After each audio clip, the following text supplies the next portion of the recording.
malalanghap, amoy na malalansa. Ako ay isang bata na may pangarap sa mundo. Paano ko to matutupad kung lagi na lang ganito?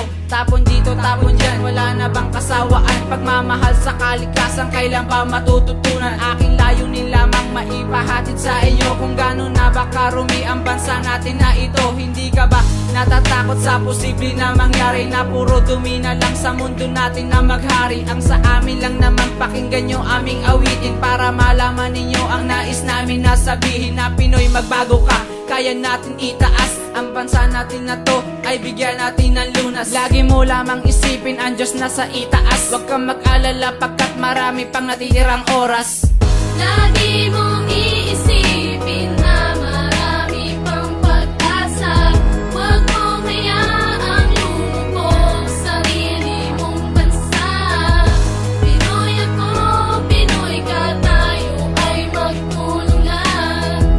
Matuto tayong mahalin sarili nating bayan. Ano kaya kung isang araw magulat na lang kayo na puro basura na lang dyan bigla sa harap nyo? Ano pa bang magagawa nyo? Tutungangan na lang ba? Halika't magtulungan tayo at tayo'y magkaisa. Tanging ang susi ng bansa ay nasa iyong kamay. Tumulong ka sa pagbabago ng bansa ay malagay sa malinis at maayos na kalagayan nito. Matuto tayong rumispeto sa bayan natin na to. Ang tanging hiling ko sa Diyos na sana tayo ay matuto. Hindi para sa amin to, kundi para din sa inyo. Nawa ay isa puso nyo ang awitin na ito. Matuto tayong magpahalaga kung anong meron tayo. Isipin mo lang palagi na ang Diyos ay nandiyan. Magpasalamat ka dahil hindi kanya pinabayaan. Lagi mong isipin na ang lahat ay may hangganan. Magtulungan tayo magkaisa para sa bayan.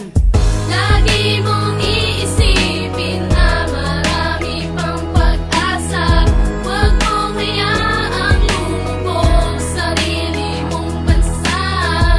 Pinoy ako, Pinoy ka, tayo ay magtulungan. Matuto tayong mahalin sarili nating bayan. Meron pa ba kayang turista sa bansa natin dadalaw? Kung makikita nila ang dagat natin nilalangaw dahil sa mga basurang nakakalat kung saan. Maruming ilog natin, kailan ba ulit lilinis yan? Magtulungan tayo Pinoy, lahat tayo magkaisa. Ipagpatuloy natin kung saan tayo nagsimula. Ang awitin naming to ay para sa inyong lahat. Naway matuto tayong magsinok at wag nang magkalat. Pakinggan nyo aming hiling, pakinggan nyo aming sigaw. Wag na natin panghintayin na bayan natin ay malusaw sa kapabayaan ng mga tao sa bansa. Wag na nating hintayin na ang Diyos pa ang humusga sa mga pagkakasala na ating nagagawa. Ituwid natin ang mali, gawin natin lahat ng tama. Ang bawat pagkakamali ay dapat tanggapin. Sana lahat ng problema sa bansa ay matapos din. Lagi mong iisipin